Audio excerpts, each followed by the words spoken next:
After The Witcher 4, now we have the Blood of the Dawnwalker. This is made from the ex-developers that used to work on CD Projekt Red's Witcher 3 and Cyberpunk. Maybe they also work on other games, I'm not sure and I don't really care. The main point is that they worked on The Witcher 3 and Cyberpunk. Some people are saying that this is a good thing because we have two Witcher games, one with vampires and one with city, and that there is no competition. People can play both games. And I agree if the release dates are very far apart. But let's be serious. These games are very similar. The gamers that are disappointed with The Witcher 4 can go and play Dawnwalker. And even the ones that like The Witcher 4. When the games are released and they will like the Dawnwalker game more, of course the Witcher game will have to suffer. The fans of the Dawnwalker and the fans of The Witcher are kind of the same. Because it's kind of the same genre, the same story, the same environment. And even if most of us will want and will probably play both games if they are good, if they are released at the same time, one of them will sell more and will steal the customers from the other company. When a game is released, it's usually at full price. And if the game is very long and you will like it very much and you will play it a lot, that means you will get that other game at a huge discount. So they will lose a lot of money. And also, if a lot of people talk only about one game and we will see a lot of gameplay, a lot of story, it will get the attention from the other game. Meaning that a lot of people will prefer to play Dawnwalker instead of The Witcher. Because even if you have the money, you don't usually have time to play both games. My point is, if the original developers of The Witcher who made another company, the Rebel Wolves, if they prove that they can make a better game, people will love them more. Showing that it's not the corporation that is making the game, it's the developers. But if CD Projekt Red manages to sell a lot, that means they can still make a lot of good games without the original developers. So I guess you can say that this is the answer to the question if the developer is important or if the corporation is important, the brand. I seriously think that the good and talented developers are important. Because let's look at Naughty Dog. Neil Druckmann proved that he's not competent enough to make a story that should be called The Last of Us Part 2. And it matters a lot that Amy Hennig left the company, along with the other writers. So Neil Druckmann was helped by them, or at least inspired. My point is that together some developers can make great games. But if some of them go to make a game and the others go to make another game, I think it may be possible that both games can suck. Because some people can work very great together. More exactly, you can have somebody in your team that can complete the things that you lack, the creativity that you lack, or some other skills that you lack. So while we can say that we get two Witcher games, we can also say that it's a chance that we will get two failures. While Witcher 4 probably will not be as great as Witcher 3, even if the technology is better, maybe this time the writing is not, or even with the new technology they will not be able to make a great environment, or the thing that we expect the most to fail, the story. And the Dawnwalker game, maybe they will not be able to make the game that they want in time, or if they do, a lot of people may not be impressed, so there is a possibility that the games are good, but not as good as Witcher 3. For example, I expect a lot.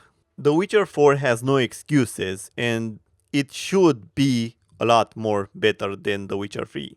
The main issue here is that they don't have the books for inspiration. And even if they improvised a lot in Witcher 3, it's not the same.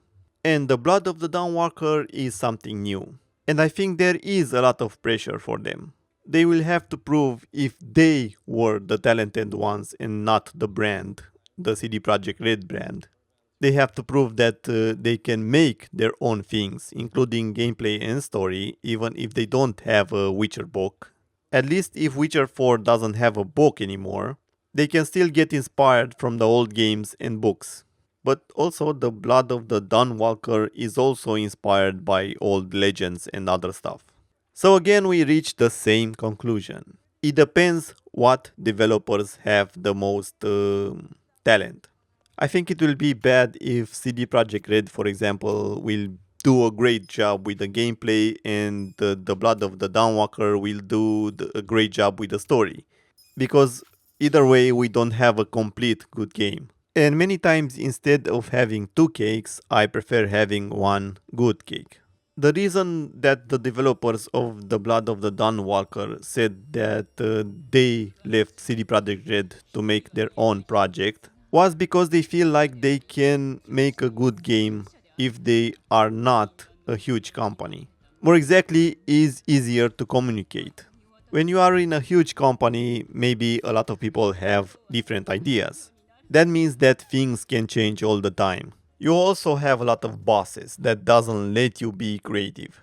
Maybe they think something is too violent or too offensive that can destroy the reputation of the company. Others will insist that you implement something they want because they want to feel like they made the game or that their decision made the game great, even if nobody has the balls to tell him that he's wrong. And even if you say something, he will try to dismiss it or even blacklist you. Or more exactly, fire you or make sure that you don't get the promotion in the future. So when you go and buy a cake, you don't end up buying two cakes. You usually try to buy the best cake. So it is a competition. If a cake is really good, you will buy that cake. And let's say the best scenario. Let's say both cakes are really good. You will still end up buying one. Or if you buy both of them, you will get a smaller cake. Because there's no reason for you to buy two huge ones. You cannot finish them both at the same time. So if the Blood of the Dawnwalker is the better game, you will probably play that game, and after you finish it, if the Witcher 4 game is also great, you will probably start playing that one. If both of them are kind of okay but not something impressive, you will probably wait for a discount. Or even worse, if both of them suck, you will not buy any of them. You will probably end up playing a game that you already own, or you will buy another game. But it is a competition between these two games. The only way one of them is helping the other game is if it sucks very much. Or let me say exactly what I'm thinking. If The Witcher 4 focuses more on pleasing the modern audience, a lot of people will probably buy the Blood of Dawnwalker just to piss off Witcher. Even if the Blood of the Dawnwalker is not a great game, but it will be an okay game, a lot of people will probably buy it just to prove to CD Projekt Red that they are fed up with the modern audience. It is sad because we already started a few years ago getting a lot of boring games. Just copy paste from other developers, nothing special, no improvements. They just saw that something is trending and they copy pasted it. So of course a lot of people, including me, got fed up with this. So we started playing older games, because yeah, we had no fun with the new AAA games. I mean, they look great, but that's about it. We got no fun gameplay, no new story, nothing interesting, and they even added de nouveau and other stuff like that. Not only that, but the new consoles were very expensive and most of the time weren't available. And the gaming company, instead of fixing the issue, they just made games more expensive. And when that didn't work, they tried to invent the modern audience. You know, the people that are never interested in video games, but somehow they want to please them, even if that means they will lose the fans, the ones that are actually buying their games. And today, a lot of people are mad. I am mad. I am fed up with all this stuff. A lot of games and companies are failing just because of that. Because they don't care about the gamers, they consider gamers being their enemies for some reason, even if we always try to help them to understand what we want. Fun games, with a good story if the game has a story. We don't really care for the LGBTQ stuff, I mean, it's I don't care if you make games for LGBTQ people, go for it. Make whatever games you want. But when I play a video game that I like, I want to save the beautiful girl. Because just like in real life, I want to interact with beautiful women. And of course that we have friends that are ugly or that are men. My point is that I don't play a game for the discussion to be about somebody's pronouns or how gay or trans is somebody. And that's completely normal and okay. This is why 50 Shades of Grey is loved by women, mostly. And men usually love action movies. There are exceptions, of course. For example, I like some romantic movies. But that doesn't mean that I always want romantic stuff in my action movies. Or that I want action stuff in my romantic movie that I like. Because even if I prefer an action movie, that doesn't mean I always want an action movie. And I can still love a movie if it doesn't have action in it. Because I like a good story, I like good characters. And that's what I also want from video games. I want great characters, I want a great story. The only time I want a character to talk about gender fluid or something like that, it's when we have a monster or an alien. And I don't even care then, because it must be relevant to the story. Every time they are trying to implement this diversity, equity, equality, inclusion, it's never because it's relevant to the story or they want to tell a great story. And this is why I am fed up with this. They don't care about this, they want to force this. Let's say you don't like a type of food, or vegetables, or anything. You go to a restaurant that you like, and they suddenly started using that vegetable.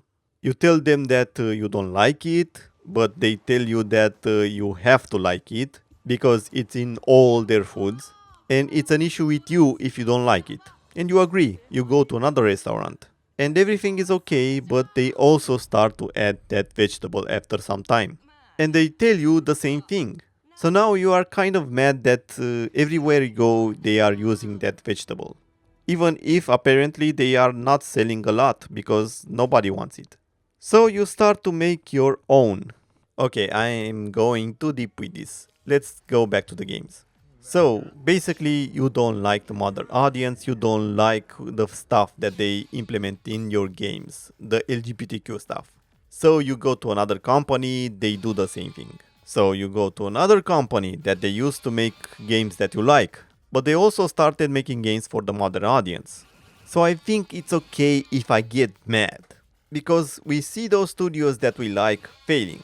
And at first I understand, they want to do a different thing, and I don't like that different thing. But that's okay. I didn't say anything, I let them do whatever they want. If they want to make a game with ugly women and LGBTQ characters, I don't care.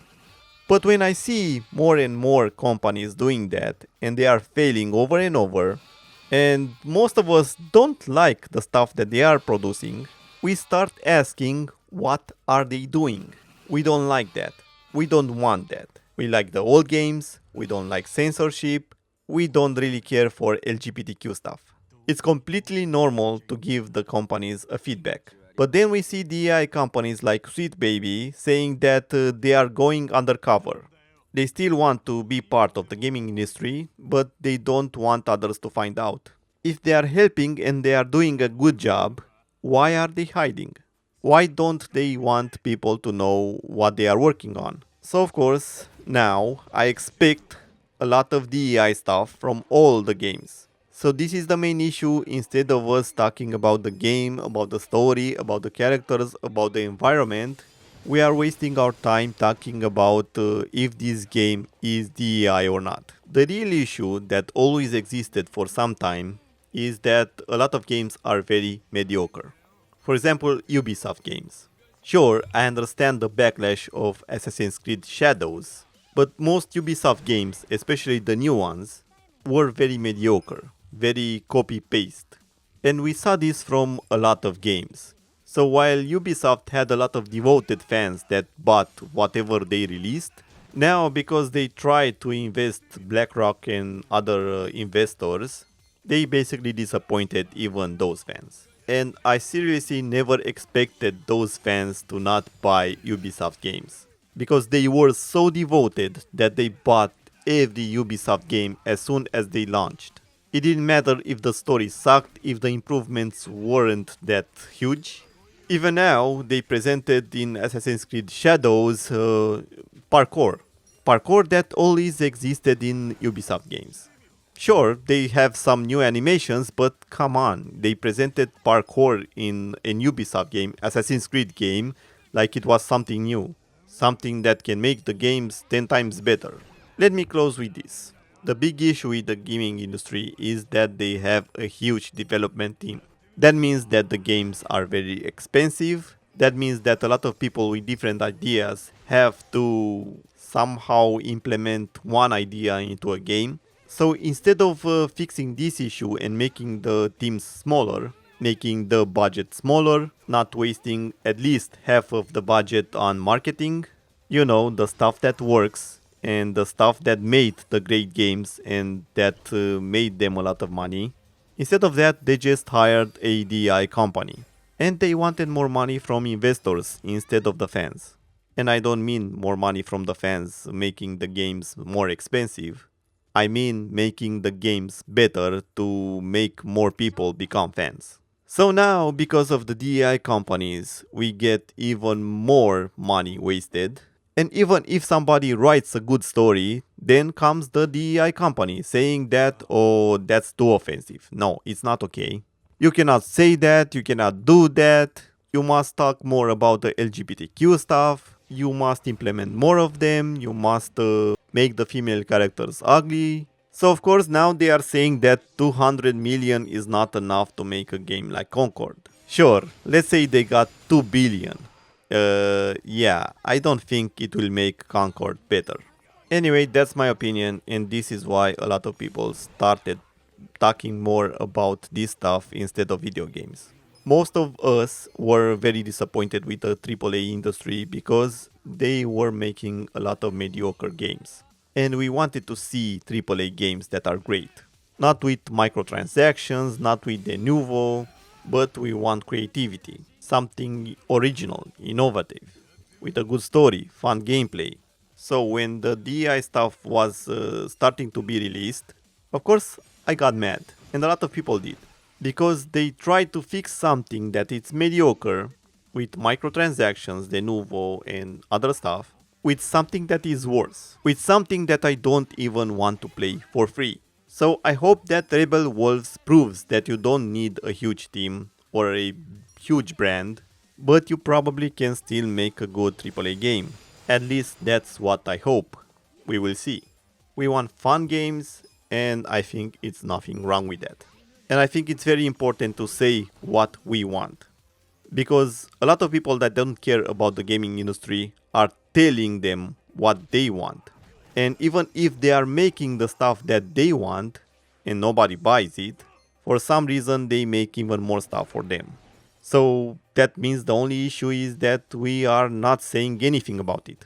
Because most of us are too busy playing video games. But if we let them have this power, one day they can decide that they will delete all the games that they found offensive.